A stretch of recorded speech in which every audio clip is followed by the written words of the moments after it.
Investigators are focusing on a series of meetings held by Jared Kushner, President Trump's son-in-law and an influential White House advisor, as part of their probe into Russian meddling in the 2016 election and related matters.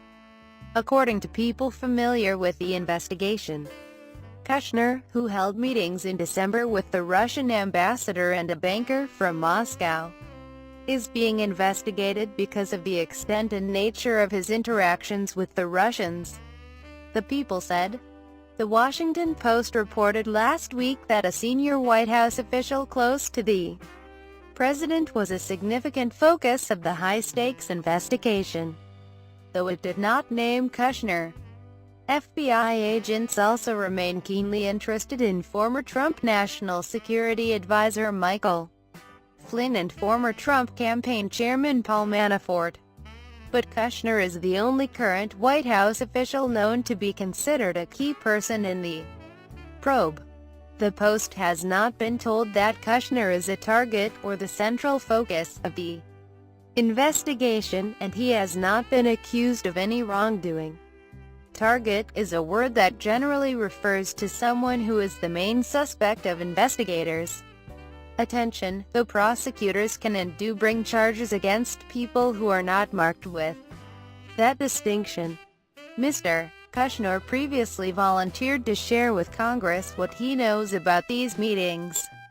He will do the same if he is contacted in connection with any other inquiry, said Jamie Gorelick, one of his attorneys. In addition to possible coordination between the Kremlin and the Trump campaign to influence the 2016 presidential election, investigators are also looking broadly into possible financial crimes, but the people familiar with the matter, who are not authorized to speak publicly, did not specify who or what was being examined. Sarah Esgor-Flores, a Justice Department spokeswoman, said, "I can't confirm or deny the existence or non-existence of investigations or subjects of investigations." The FBI declined to comment. At the time of the December meetings, Trump already had won the election. Contacts between people on the transition team and foreign governments can be routine, but the meetings and phone calls with the Russians were not made public at the time. In early December, Kushner met in New York with the Russian ambassador to the United States, Sergei Kislyak, and he later sent a deputy to meet with Kislyak. Flynn was also present at the early December meeting, and later that month, Flynn held a call with Kislyak to discuss U.S.-imposed sanctions against Russia. Flynn initially mischaracterized the conversation, even to Vice President Pence, ultimately prompting his ouster from the White House.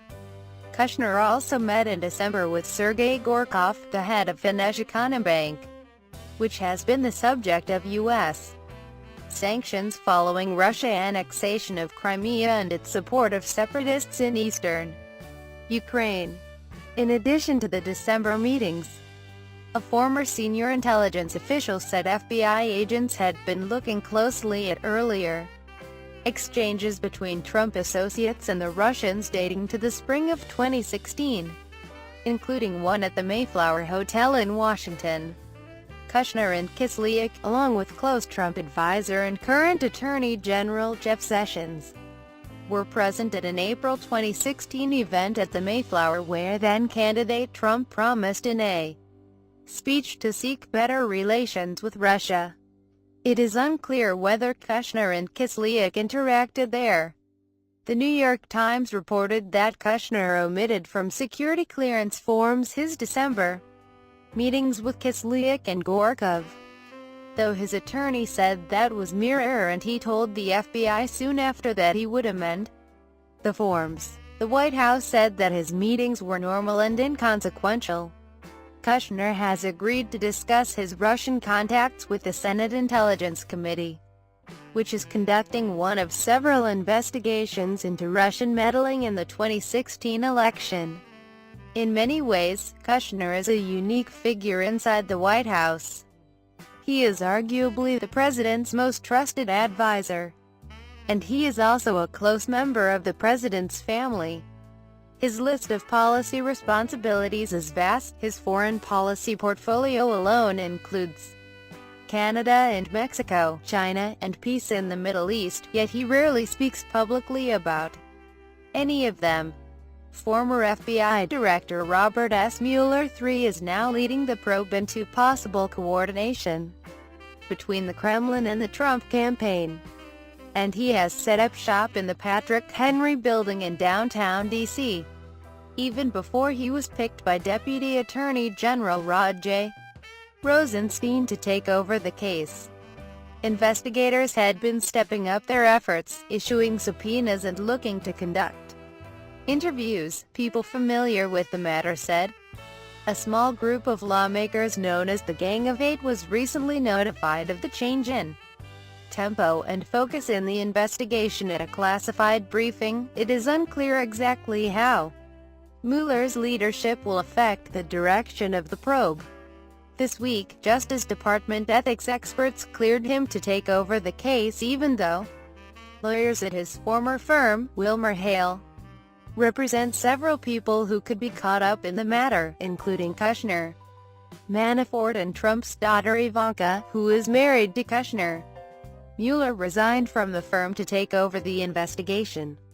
Investigators are continuing to look aggressively into the dealings of Flynn, and a grand jury in Alexandria, Virginia, recently issued a subpoenas for records related to Flynn's businesses and finances.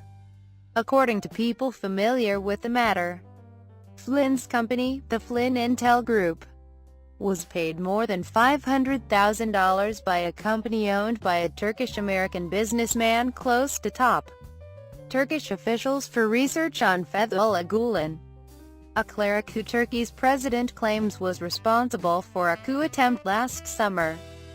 Flynn retroactively registered with the Justice Department in March as a paid foreign agent for Turkish interests. Separately from the probe now run by Mueller, Flynn is being investigated by the Pentagon's top watchdog for his foreign payments. Flynn also received $45,000 to appear in 2015 with Russian President Vladimir Putin at a dinner for RT, a Kremlin-controlled media organization.